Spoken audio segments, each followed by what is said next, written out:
ओम शांति। आज 19 नवंबर 2021 है। बाबा हमेशा कहते हैं कि करके दिखाओ। जैसा कर्म हम करेंगे, हमें देखकर सब करेंगे।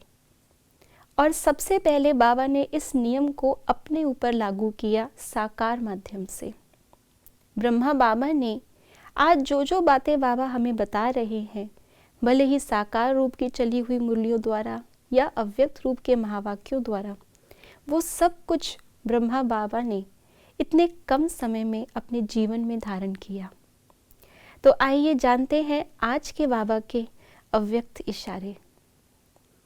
आप बच्चे जहाँ भी रहते हो, जो भी कर्म क्षेत्र है, आप हर एक बच्चे से बाप समान गुण, कर्म और श्रेष्ठ वृत्ति का वायुमंडल अनुभव में आए।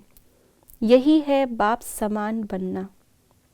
सब कुछ होते हुए नॉलेज और विश्व कल्याण की भावना से, बाप को स्वयं को प्रत्यक्ष करने की भावना से अभी बेहद की वैराग्य वृत्ति धारण करो।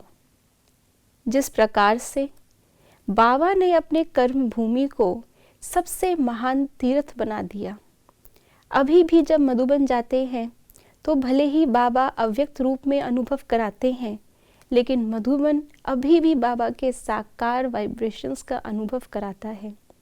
वो तपस्या के वाइब्रेशंस, वो कर्म भूमि जो श्रेष्ठ कर्मों से रची गई, वो अभी भी हमें सहज ही पुरुषार्थ कराती है। इसीलिए बाबा ने कहा कि जो बाबा के गुण हैं, जो बाबा के कर्म हैं, उनकी जो श्रेष्ठ वाइब्रेशंस हैं, वृत्तियां हैं, उनमें हमें समान बनना है। ये है बाप समान बनना। तो जैसे बाबा ने अपनी श्रेष्ठ वृत्ति से आज तक मधुबन में वो वाइब्रेशंस जमा कर रखे हैं, ऐसे ही हम भी जहाँ रहते हैं वो स्थान भी क्यों नहीं तीर्थ बन जाएगा। क्योंकि देवता तो हम बाद में बनेंगे, अभी तो हम देवताओं से भी ऊंच ब्राह्मण चोटी हैं।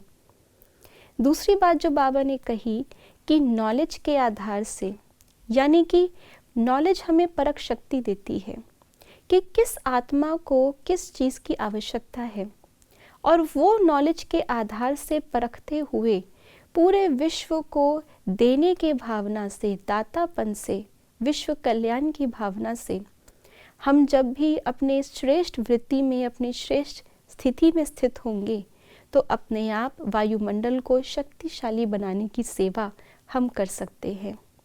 तो बाप समान बनकर नॉलेज और अपनी इस श्रेष्ठ भावना जो आज बाबा ने बताई है इशारों के अंदर, इनको धारण करते हुए आइए हम सभी इस सेवा में और आगे बढ़ें। ओम शांति।